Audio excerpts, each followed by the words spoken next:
আমি মাখলুক সম্পর্কে গাফেল না। ওমা কুন্না আনিল খালকি গাফিলিন, আমার মাখলুক সম্পর্কে আমি বেখবর না। কে কোথায় কি করে আমি সব জানি। আমি গাফেল না, আমি আরেক দিকে তাকায় থাকার খোদা না। এদিক দেখি না, সেদিক দেখি না, ঘুমায় থাকার খোদা না। লা তাখুযুহু সিনাতুন ওয়ালা নাওম, ঘুমও নাই, তন্দ্রাও নাই। সুতরাং যার জন্য করব তিনি এটার পুরস্কার দুনিয়াতেও দিবেন, পরকালেও দিবেন। নাহমাদুহু ওয়া নুসাল্লি আলা রাসূলিহিল কারীম, আম্মা বা'দ। छोटे मदरसों से निकलकर बड़े मदरसों में जाने वाले आज़ाद और बर्बाद तलबा, ছোট ছোট মাদ্রাসা ছেড়ে বড় বিশ্ববিদ্যালয়ে যেতে চায় এরকম স্বাধীন ছাত্র, जो तलबा एक वक्त तक किसी की निगरानी और मातहती में रहते हों, যে ছাত্ররা দীর্ঘদিন পর্যন্ত কোনো শিক্ষক, শেখ, কোনো ওস্তাদের কিংবা কোনো প্রতিষ্ঠানের নিয়ম নীতির অধীন থাকে, वो जब बड़े मदारिस में जाते हैं और तबीयत में आज़ादी रखते हैं, वो उन मदारिस में जाकर मुखल्ला बित्तबा बिल्कुल ही आज़ाद हो जाते हैं। এরকম ছাত্ররা যখন কোনো বড় স্বাধীন প্রতিষ্ঠানে যায় যেখানে নিয়ম নীতি হালকা, তার স্বভাবের মধ্যেও কিছু আজাদি পছন্দ আছে, স্বাধীনতা প্রেমী, তখন সে কঠিনভাবে উন্মুক্ত এবং ওপেন জীবন লালন পালন করে। चूँकि तबई कायदा है जो क़ुव्वत एक ज़माना तक बन रही हो, जब उसको आज़ादी मिलती है तो एकदम से उबल पड़ती है। उसकी इस्लाह की दो सूरतें हैं। কেননা নিয়ম হলো, মানুষের মধ্যে যদি কোনো স্বভাব থাকে সেটাকে যদি দীর্ঘদিন পর্যন্ত চেপে রাখা হয়, সেই চেপে থাকা অবস্থা থেকে সে যখন মুক্ত হয়, কাজা কাফারা সব আদায় হয়, পিছনেরটা সহ সব আদায় করে নেয় অল্প দিনেই। এর চিকিৎসার দুটি পদ্ধতি। एक उस आज़ादी की रोकथाम जो अक़ल से होती है। अक्लमंदों को ये बात याद रहना चाहिए कि नफ्स को पाबंद करना और आज़ादी से रोकना, उसमें इस्तिक़लाल और पुख्तगी पैदा करना नहायत ज़रूरी है, वरना इंसान और जानवरों में क्या फ़र्क होगा। इंसान अपने नफ्स पर काबू याफ्ता हो, नफ्स का ताबे न हो। শিক্ষণীয় বিষয় এবং জ্ঞানীগণের নিকট এ কথা সুস্পষ্ট যে নফসকে দীর্ঘদিন পর্যন্ত একটা নিয়ম নীতির অধীন রাখার দ্বারা তার ভিতরে যোগ্যতা পয়দা হয়, অযোগ্যতা নয়। এবং এটাকে একজন ছোট্ট শিশু ছোটবেলা থেকে মায়ের গর্ভ থেকে এসে কি করে, কথা বলে না চুপ থাকে, হাঁটে না শুয়ে থাকে, শুয়ে থাকে। হাত পা ভাঙা রোগী ব্যান্ডেজ করে তাকে একটা নির্দিষ্ট সময় পর্যন্ত তাকে চলতে ফিরতে বলে না আরামে থাকতে বলে? এই আরামে থাকা কি তার সারা জীবনের জন্য এভাবে থাকবে? কিছুদিন। এখন এটা মজবুত হওয়ার সময়, এখন এটা কাঁচা, এটা মজবুত হবে, আপনি স্বাভাবিক জীবনে চলতে পারবেন। এখন নড়াচড়া করলে এটা আর জোড়া লাগবে না, আজীবন আপনি ল্যাংড়া থাকবেন সারা জীবন। ঠিক ছাত্র জমানায়ও কারো অধীন থেকে নিজের সুন্দর চরিত্র যখন নিজের ভিতরে মজবুত হয়ে যায়, প্রগাঢ় হয়, অভ্যাসটা তার গ্রথিত হয়ে যায়, বাকি জীবন সে এই সুন্দর জীবন নিয়েই চলতে পারে। আর যদি এরকম কারো অধীন না থেকে জীবনটা এলোমেলো হয়, একবার এখানে একবার ওখানে, একবার স্বাধীন প্রতিষ্ঠান, একবার মোবাইল চালানো যায়, একবার স্বাধীন পোশাক পরা যায়, একবার আন্দোলন মিটিং মিছিল করা যায় ইত্যাদি, পড়ালেখা চলছে, পাশাপাশি এই স্বাধীনতাও উপভোগ হচ্ছে, তাহলে ওই ভাঙ্গা পা যেরকম জোড়া লাগানোর পরপরই সে হাঁটতে চলতে চায়, এটা পার্মানেন্ট হয়ে যায়, ভাঙ্গাটা আর জোড়া লাগে না। আমার পায়ের পাতা একটু পিছলে হালকা কাইট হয়ে পড়ে গেছে এক জায়গায়, ইটের উপর পড়ছিল অন্ধকারে, এই হালকা ব্যথা। এখন দেখি সবসময় একটা পেইন। এক্সরে করলাম, ভাঙে নাই। ডিজিটাল এক্সরে করলো, বললো যে ভাঙে নাই, কিন্তু যে ছোট্ট ছোট রগ সুতার মতো টানা দিয়ে পায়ের পাতাটা পায়ের সঙ্গে লেগে থাকে, এভাবে যে থাকে আমাদের পাতাটা, ঝুলে যায় না, ভিতরেতে কিছু আছে, সেখান থেকে কিছু সুতা ছিঁড়ে গেছে। তারপর আমাকে মোজা দিল, কত কিছু দিল। সুস্থ মানুষ বলে বসে নামাজ পড়েন, চেয়ারে নামাজ পড়েন, এভাবে করবেন না, শরম লাগে না? সবাই বলবে সব ঠিক আছে নামাজের সময়। আর আমারও তেমন কষ্ট হয় না, আমি একটু পা ঘুরে ফিরে, কেউ দেখলে দেখছো কিছুদিন উল্টা দিক পা ফিরে নামাজ পড়ছি, লজ্জাও লাগে। সবাই বলবে আরে সুন্নত তালিম করে কিছুই তো জানে না। এ এক পেরেশানি। কয়জনটা আমি পিছন দিয়ে বলবো, ওই লোকের মতো লাগে যে মসজিদের সামনে নারকেল গাছে উঠে নারকেল পাড়ছে, পরে মসজিদে এসে চেয়ারে বসে নামাজ পড়ে। কি ব্যাপার ডাক্তার সাহেব, আমারে চেয়ারে বসে নামাজ, কোমরে ব্যথা, চেয়ারে বসে নামাজ, নারকেল গাছে উঠছে নামছে, সেই লোক চেয়ারে বসে নামাজ পড়ে। তা আমার নিজেকে এমন মনে হলে আমি চালাকি করে মোজা টুজা আরও যা যা দিছিল খুলে পড়ি, কিন্তু ব্যথা তো যায় না। পরে এক ডাক্তারের কাছে গেলাম, অভিজ্ঞ, উনি বললেন আপনাকে এরকম মাসখানিক রেস্টে থাকতে হবে, এটাকে চুপচাপ এভাবে ব্যান্ডেজের মধ্যে থাকতে হবে যেন সে জোড়া লেগে যায়, লাগাবেন না, তাহলে পারমানেন্ট হবে ব্যথা আপনার, এটা স্থায়ী ভোগ করতে হবে। এখন সেই দ্বিতীয় পার্ট চলছে, ওই 1 মাস যাবৎ রেস্ট দেই নাই, এখন ওই ব্যথা নিয়ে আমি চলছি। একটু 19-20 হলে ব্যথা লাগে, একটু সতর্কভাবে চলি, ব্যথা আছে তো আবার নাই। পাটাকে এইভাবে দিয়ে আসন পেতে যখন বসি, ওই পায়ের উপর চাপ পড়ে, তখন আবার ব্যথা লাগে, পাটা উঠে বসি। তো মুরব্বীদের সামনে বসলে ভাববে আল্লাহ কিভাবে বসছে। আবার কত রকম উঁচু নিচু হই, কত জায়গায় মাইকিং করা যায়, কতজনকে বলা যায়।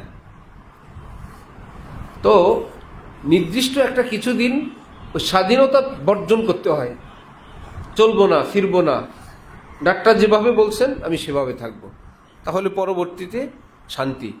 আর ওই সময়টা যদি এলোমেলো হয় তাহলে দীর্ঘদিন তাকে কষ্ট করতে হয়। এখনো সুযোগ আছে, ডাক্তাররা বললো এখনো যদি রেস্ট দেন জোড়া লাগবে, কিন্তু শিক্ষা জীবন যদি চলে যায় আর জোড়া লাগার ব্যবস্থা হয় না। আল্লাহ আমাদেরকে, আমাদের সন্তানদেরকে, আমাদের আপনজন, প্রিয়জন, ছাত্র সকলকে আল্লাহ হেফাজত করেন। কারো অধীন থাকা এটাই সঙ্গত, এর দ্বারা তাকে কিছু বলার সুযোগ হয়। দ্বিতীয় পদ্ধতি, और जो ऐसे लोग हैं कि उनमें अक्ल नहीं, उनका नाक़िसुल अक्ल होना मुशाहद है, उनके लिए बड़ों की मातहतिया और ताबेदारी ज़रूरी है, उसके बगैर तबाही है। আর যাদের আকলই কম তাদের জন্য তার উপায় নেই। প্রথম গ্রুপ, নিজের বিবেক বুদ্ধি দ্বারাই সে থেমে যাবে, নিজেই বুঝে আমার এটা করা উচিত, এটা করা উচিত না। দ্বিতীয় গ্রুপ এও বুঝে না, তার জন্য তো কারো অধীন থাকা ব্যতীত একা একা কাজ করা মানে ধ্বংস হওয়া। बेवकूफ़ और कम अक़ल के लिए यही मसलहत है किसी का ताबे होकर रहे। जैसे अगर छोटे बच्चे को माँ बाप के ताबे न किया जाए तो यकीनन हलाक होगा। ছোট্ট শিশুকে যদি পিতামাতার অধীন থাকতে না দেওয়া হয়, স্বাধীন চলতে দেওয়া হয়, সে ধ্বংস হবে। क्योंकि उसको अपने नफ़ा और ज़रर की कुछ खबर नहीं, তার ভালো মন্দের কোনো খবর তার নাই।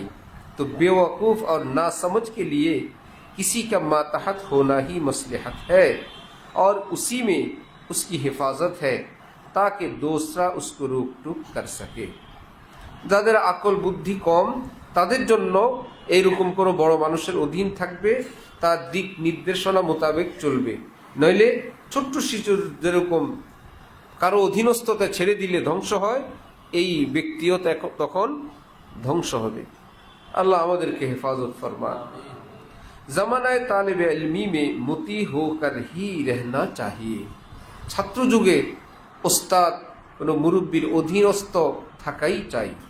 यानी तालिब इल्म में खुदराई और आज़ादी नहीं। ছাত্র মানুষ নিজের সিদ্ধান্তে চলতে অভ্যস্ত হবে না। আমি এটা করব না, এই মাদ্রাসায় পড়ব, এই মাদ্রাসায় পড়ব না, এরকমটা নিজের মধ্যে আনা না চাই। মুরব্বী, ওস্তাদ, অভিভাবক তাদের সিদ্ধান্ত মেনে নেওয়া চাই। बल्कि उसको असातिज़ा और अपनी बड़ों का मुती व फरमाबरदार और ताबे होना चाहिए। নিজের একজন ওস্তাদ এমন যদি হয় নিজের অভিভাবক, তিনি আলেম না অথবা তিনি যথাযথ বুঝেন না, তখন অবশ্যই কোনো মুরব্বী অধীন থাকবে, যে ওস্তাদজি যা বলেন সেটা মা বাবাকে সুন্দরভাবে বুঝায় এই বিষয়টা আমার জন্য এমন ভালো হবে ইত্যাদি। जो मुस्तकिल बिज़ात होता है वो मुस्तकिल बज़ात हो जाता है। जो मुस्तकिल बिज़ात होता है बड़ों के ताबे नहीं होता वो मुस्तकिल बज़ात होता है। যে স্বয়ং সম্পন্ন হয়ে যায়, কারো পরোয়া করে না, কারো ধার ধারে না, নিজেই নিজেরটা চলে বলে করে, সে মুস্তাকিল বিজ্জাত হতা হয়, আস্ত একটা খারাপ লোক হয়, বদজাত হয়, মাথা থেকে পা পর্যন্ত আস্ত একটা নষ্ট মানুষ হয়। একটু আগে তালিম চলতেছিল যে নিজের ব্যাপারে একরকম, অন্যের ব্যাপারে আরেক রকম। নিজের ভুল তখন আর ওই মানুষগুলোর নজরে পড়ে না। একটা মজার খবর হইলেই,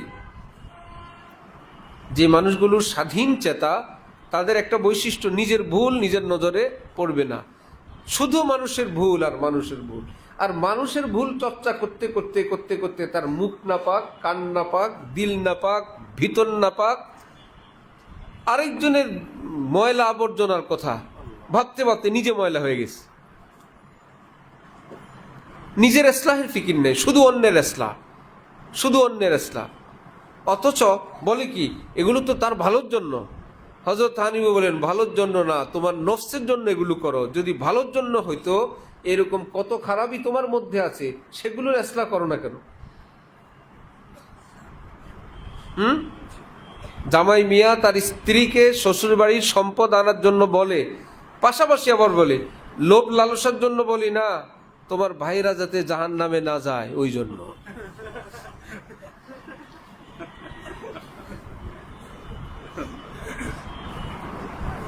হযরত হানিফা বলেন লোভে বলে। যদি জাহান্নামের ভয়ের কারণেই হইতো তাহলে নিজের বোনদেরকে সম্পদ দিয়ে দিত, ঠিক না? বলে তো এলেম কালাম নাই, কবরের ভয় নাই, আল্লাহর কাছে যাওয়া লাগবে না, এ হারাম খাওয়া যে। তোমার ভাইয়েরা কত ওয়াজ চলে ঘরে, লোভে না, কোরআন হাদিস অনুযায়ী কথা বলছি। কখন? শ্বশুরবাড়ি থেকে আনার ব্যাপারে, একই সম্পদ আবার দেওয়ার ব্যাপারে। সেখানে একখান কবিতা মুখস্থ করছে, অংশ নিলে ধ্বংস হয়। এ বোনেরা, অংশ নিবা ধ্বংস হয়ে যাবা। বোনেরা বলে অংশও নিতে চাই না, ধ্বংস হইতে চাই না। আবার আরেকটা বলে যদি অংশ নেও, আব্বা যদি কবরে জানতে পারে, আব্বার কবর কিন্তু ফেটে যাবে। চূড়ান্ত একটা ভয় দিলে মেয়েরা বলে আমরা এত খারাপ মেয়ে না যে বাপের সম্পদের জন্য অমুক অমুক অমুক অমুক এলাকার গ্রামের তাদের মতন আমরা অংশ নিতে আসবো, আমরা আপনার ওরকম বোন না। এগুলো কিসের জন্য? আল্লাহর জন্য না নফসের জন্য? এই জন্য যারা অন্যের ইসলাহের পিছনে পড়ে, অধিকাংশই দেখা যায় নিজের ইসলাহের ফিকির থাকে না। দেখা যায় আল্লাহর জন্য কত ব্যস্ততা, সবটা নফসের। আল্লাহর জন্য এত ব্যস্ততা হইলে তুমি সোজা হও না কেন? আল্লাহ বেশি খুশি হবেন অন্যদেরকে সোজা করলে না নিজে সোজা হইলে? আল্লাহ বেশি খুশি হবেন আমার মাধ্যমে 10 জন লোক উজু করলে না আমি উজু করলে?